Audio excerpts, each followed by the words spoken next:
Hello বন্ধুরা, BA study one চ্যানেলে সকলকে জানাই স্বাগত। আজকের আমাদের আলোচ্য বিষয় গবেষণার পদ্ধতি, যাকে ইংরেজিতে বলছি রিসার্চ ম্যাথোডোলজি অ্যান্ড ইন্ট্রোডাকশন। গবেষণার পদ্ধতি একটি ভূমিকা। সেখানে প্রথম ইউনিটে আমাদের দেওয়া আছে সামাজিক বিজ্ঞানের গবেষণা। সেই সামাজিক বিজ্ঞানের গবেষণার থেকে আমরা তিনটে ভাগে পাচ্ছি, না কয়ে আছে গবেষণার পরিচিতি এবং ক্ষয়ে আছে গবেষণার নকশা। তাহলে প্রথমে আমাদেরকে জানতে হবে গবেষণার পরিচিতি, তারপরে আমাদেরকে জানতে হবে গবেষণার নকশা, তারপর আছে গবেষণার প্রকারভেদ। তাহলে গবেষণার পরিচিতিতে আমাদের আছে এর অর্থ এবং উদ্দেশ্য ও বৈশিষ্ট্য। এই জিনিসগুলির সাথে সাথে সাহিত্যিক পর্যালোচনা, প্রকল্প বা হাইপোথিসিস বা গবেষণার সমস্যা চিহ্নিতকরণ এবং গঠন এই সম্পর্কে কয়ে যে গবেষণার পরিচিতি, সেই ইউনিটে প্রথম ইউনিটের মধ্যে সেই চ্যাপ্টারটিতে জানতে হবে। তারপরে ক্ষয়ে যে আছে গবেষণার নকশা, সেখানে ভালো গবেষণার বৈশিষ্ট্য, বিভিন্ন প্রকারভেদ এগুলো জানব। যেখানে প্রকারভেদে আছে, এখানে দেখো গবেষণাকে বা গবেষণার নকশাকে তিনটি ভাগে ভাগ করছে: অনুসন্ধানমূলক, বর্ণনামূলক আর পরীক্ষামূলক। এই তিনটি ভাগ জানব। তারপর চলে যাব গবেষণার প্রকারভেদ। সেখানে সংখ্যাবাচক বা পরিমাণগত গবেষণা, গুণগত গবেষণা এবং মিশ্র পদ্ধতি, এই তিনটি ভাগ বা প্রকারভেদ দেখব। তাহলে মূল থিমে বা মূল আলোচনায় যাওয়া যাক।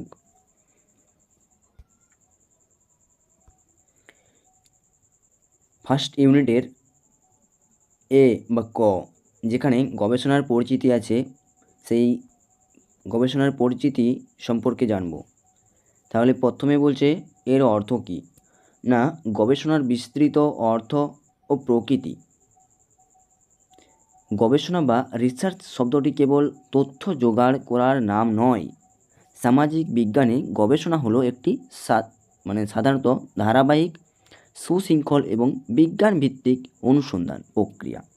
এর মাধ্যমে গবেষক সামাজিক জীবন, মানুষের আচরণ এবং পারস্পরিক সম্পর্কের পেছনের কারণগুলো উদ্ঘাটন করেছে। গবেষণার মূল কথা হলো যা জানা আছে তার সত্যতা পুনরায় যাচাই করা এবং যা জানা নেই বা অজানা তাকে কঠোর প্রমাণের ভিত্তিতে আলোচনা বা আলোয় নিয়ে যাওয়া হচ্ছে যে গবেষণার মূল কাজ।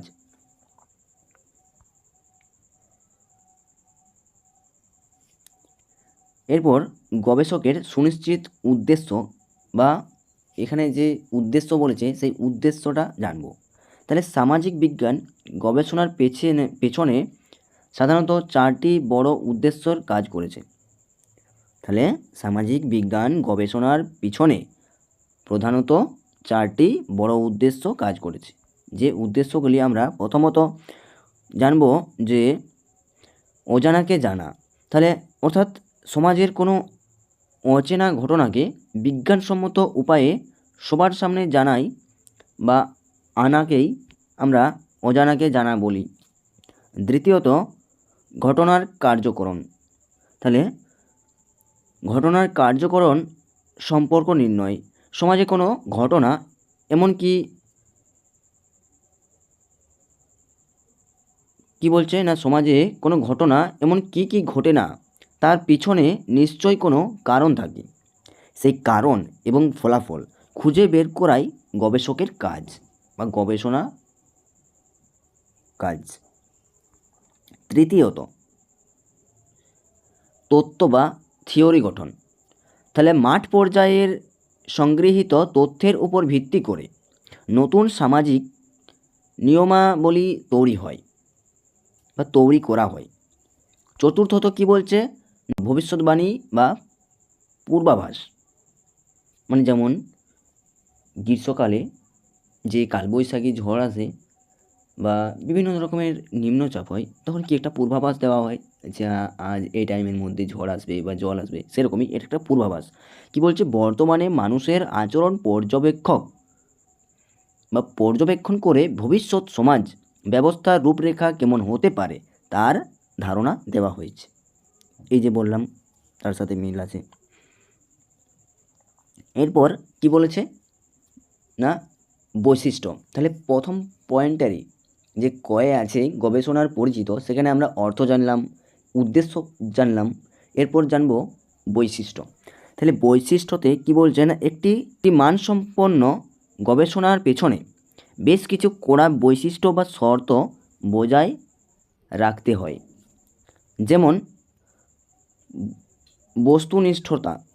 তাহলে এটি গবেষণার সবচেয়ে কি বড় শর্ত। গবেষক তার ব্যক্তিগত পছন্দ, আবেগ এবং ধর্ম বা রাজনৈতিক বিশ্বাসকে সম্পূর্ণ দূরে সরিয়ে রেখে কাজ করেন। দ্বিতীয়ত, নির্ভরযোগ্যতা।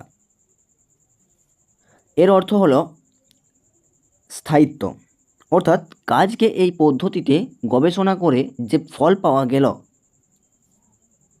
কি বলছে, আজকে এই পদ্ধতিতে গবেষণা করে যে ফলটি পাওয়া গেল, অন্য কোনো গবেষক একই পদ্ধতি ব্যবহার করলে যেন একই ফল পান, এটাকেই নির্ভরযোগ্যতা বলা হচ্ছে। এরপর বৈধতা। না, আপনি ঠিক যা মাপতে বা জানতে চাইছেন, আপনার গবেষণাটি যেন ঠিক সেই কাজটি সত্য বা সঠিকভাবে করে।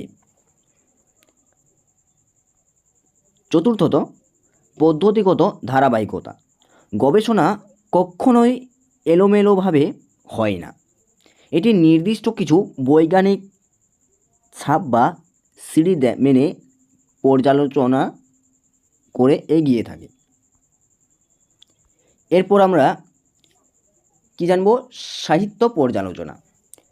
তাহলে আপনি যে বিষয়টি নিয়ে কাজ করতে চান, সেই বিষয়ের উপর আগে যে সমস্ত গবেষণায় বা গবেষকই বই, জার্নাল বা গবেষণাপত্র লিখেছেন, সেগুলো গভীরভাবে গোড়াই হলো সাহিত্য পর্যালোচনা।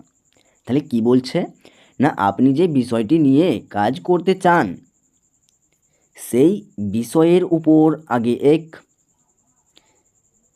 জিনিস অবশ্যই জানতে হবে, যে আগে যে সমস্ত গবেষক বই, জার্নাল বা গবেষণাপত্র লিখেছেন, সেগুলো গভীরভাবে পড়াই হলো সাহিত্য পর্যালোচনা। মানে সাহিত্যকে জানা, আলোচনা করা। তাহলে আমরা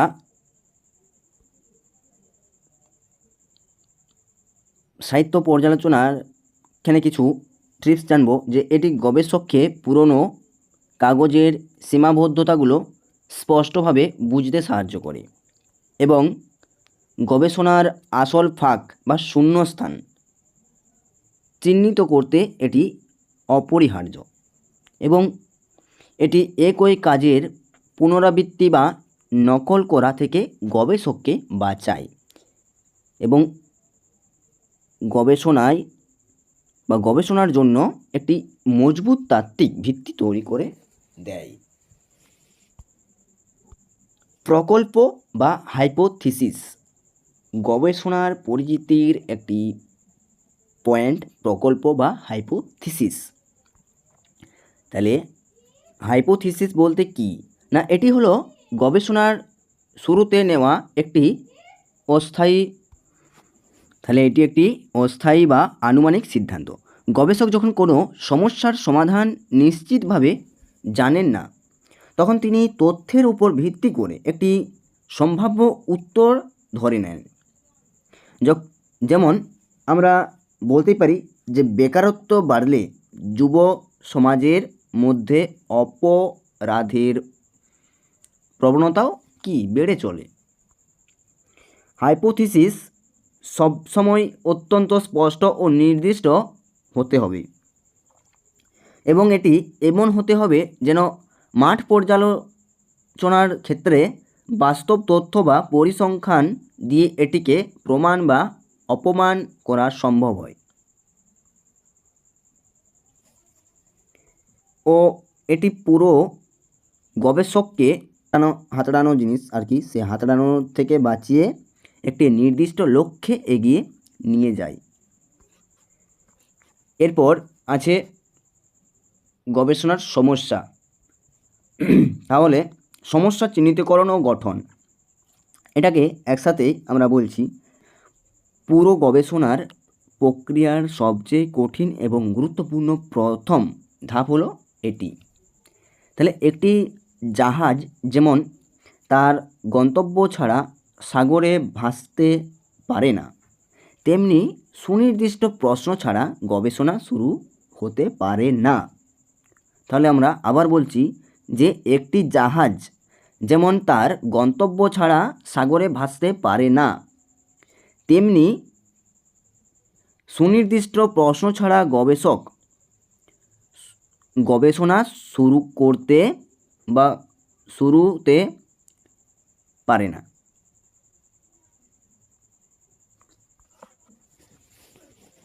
গবেষক প্রথমে একটি বিশাল ক্ষেত্র বেছে নেয়, যেমন নারী শিক্ষা।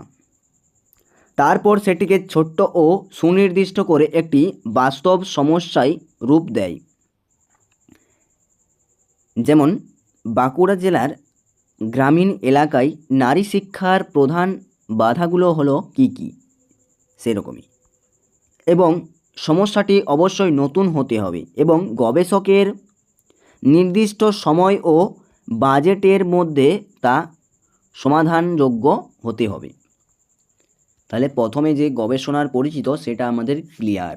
এরপর যাব গবেষণা নকশা, যেখানে ভালো গবেষণার বৈশিষ্ট্য বিভিন্ন প্রকারভেদ আছে, সেগুলো আলোচনা করব। তাহলে উত্তম বা ভালো গবেষণার বৈশিষ্ট্য, তাহলে আমরা দেখব যে গবেষণার নকশা হলো আপনার পুরো গবেষণার একটি ব্লুপ্রিন্ট বা স্থাপত্যের খসড়া। তাহলে কি বলছে না, গবেষণার নকশা হচ্ছে একটি ব্লুপ্রিন্ট বা স্থাপত্যের খসড়া। এটি নির্ধারণ করে আপনি কিভাবে এবং কোন পথে চলবেন। একটি আদর্শ নকশায় সর্বোচ্চ তথ্য পাওয়া যায়, কিন্তু সময় ও তথ্য খরচ হয় খুব কম, অর্থনৈতিক সাশ্রয়ী। একটি তথ্যের নির্ভরযোগ্যতা এবং পক্ষপাতিত্বহীন নিশ্চিত করে এবং এতে স্পষ্ট উল্লেখ থাকে যে আপনার গবেষণার ক্ষেত্র কতটা বড় হবে, কার কার উপর সার্ভে করা হবে এবং সংগৃহীত তথ্য কিভাবে সাজানো হবে। গবেষণার নকশার প্রকারভেদ, তাহলে প্রকারভেদ কটা আছে না, 3 ভাগে ভাগ করা আছে: অনুসন্ধানমূলক, বর্ণনামূলক আর পরীক্ষামূলক। তাহলে প্রথমেই আমরা অনুসন্ধানমূলক জানব, যে বলছে যে বিষয়টি নিয়ে সমাজ বা গবেষকদের মধ্যে আগে তেমন কোনো জানাশোনা ছিল না, সেই সচেতন বা অচেনা বিষয় সম্পর্কে একটি প্রাথমিক ধারণা পাওয়ার জন্য এই নকশা ব্যবহৃত হয়। এর মূল লক্ষ্য কি না, কোনো চূড়ান্ত সিদ্ধান্তে পৌঁছানো নয়, বরং মূল সমস্যার গভীরে যাওয়ার পথ তৈরি করে। দ্বিতীয়ত বর্ণনামূলক নকশা, সেখানে আমরা কি জানব, যে যখন গবেষকের মূল উদ্দেশ্য থাকে কোনো নির্দিষ্ট সম্প্রদায়, পরিস্থিতি বা ঘটনার একটি নিখুঁত বা বাস্তবসম্মত পূর্ণাঙ্গ চিত্র তুলে ধরা, তখন ওই নকশা ব্যবহৃত হয়। সেখানে গবেষকের কোনো কিছু পরিবর্তনের ক্ষমতা থাকে না, তিনি কেবল যা দেখেন হুবহু তাই লিপিবদ্ধ করেন। তৃতীয়ত পরীক্ষামূলক নকশা, এটি মূলত কারণ ও ফলাফলের সম্পর্ক নির্ধারণ করার সবচেয়ে নিখুঁত উপায়। এই নকশায় গবেষক গবেষণার মূল চলকগুলোকে অত্যন্ত কঠোর নিয়ন্ত্রণে রেখে পরীক্ষা করেন যে একটি উপাদানের পরিবর্তনের ফলে অন্য উপাদানকে কী ধরনের প্রভাব পড়ছে। এরপরে আমরা 3 নম্বরে বা গয়ে গবেষণার প্রকারভেদ। তাহলে এখানে গবেষণার নকশার প্রকারভেদ দেখলাম, এবারে গবেষণার প্রকারভেদ দেখব, যেখানে প্রথমে আছে সংখ্যাবাচক বা পরিমাণগত গবেষণা। তাহলে তথ্য এবং পরিমাপের প্রকৃতির উপর ভিত্তি করে গবেষককে প্রধানত 3টি ধারায় ভাগ করা যায়। সেই 3টি ধারা আমরা প্রথমেই বলে দিলাম যে সংখ্যাবাচক বা পরিমাণগত গবেষণা, দ্বিতীয়ত গুণগত গবেষণা এবং তৃতীয়ত মিশ্র পদ্ধতি। তাহলে প্রথমে আমরা পাচ্ছি সংখ্যাবাচক বা পরিমাণগত গবেষণা। তাহলে একটি সম্পূর্ণভাবে কি না গাণিতিক ও পরিসংখ্যাগত পদ্ধতির উপর প্রতিষ্ঠিত। এখানে বড় জনগোষ্ঠীর উপর পরীক্ষা চালিয়ে প্রাপ্ত তথ্যকে সংখ্যায় রূপান্তর করা হয়। এরপর বিভিন্ন গাণিতিক সূত্র ও কম্পিউটারের মাধ্যমে সেই সংখ্যাগুলোকে বিশ্লেষণ করে চূড়ান্ত সিদ্ধান্ত নেওয়া হয়, যেমন কোনো দেশের শিক্ষার হারের শতকরা চিত্র প্রকাশ করা। দ্বিতীয়ত গুণগত গবেষণা। মানুষের মন, অনুভূতি, সংস্কৃতি বা আচরণকে কখনো সংখ্যা বা চার্ট দিয়ে মাপা যায় না। মানুষের এই গভীর অনুভূতি ও সামাজিক অভিজ্ঞতাগুলো বোঝার জন্য গুণগত গবেষণা করা হয়। এখানে গবেষক নিজেই তথ্যের মাধ্যম হয়ে ওঠেন। তথ্যের প্রমাণ কে হয়? গবেষক নিজেই।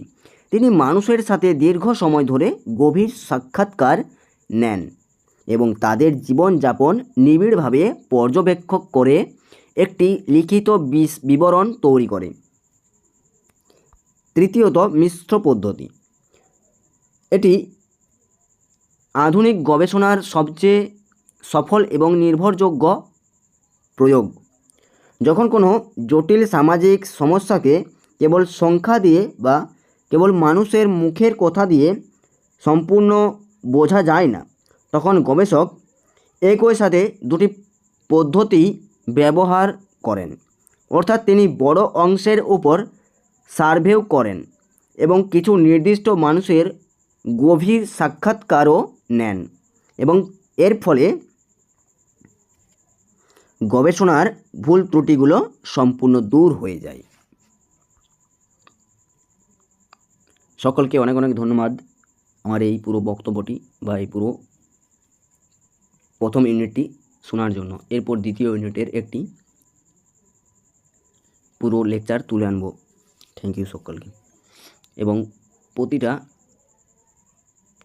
প্যারা অনুযায়ী বা ইউনিট অনুযায়ী 10 নাম্বার এবং 5 নাম্বার এবং 2 নাম্বারেরও প্রশ্ন কলেজের পরীক্ষার জন্য রেডি করে এই ইউটিউব চ্যানেলেই দেওয়া হবে। জাস্ট তোমরা ফলো করতে থাকো। ঠিক আছে, আজকের এতটাই।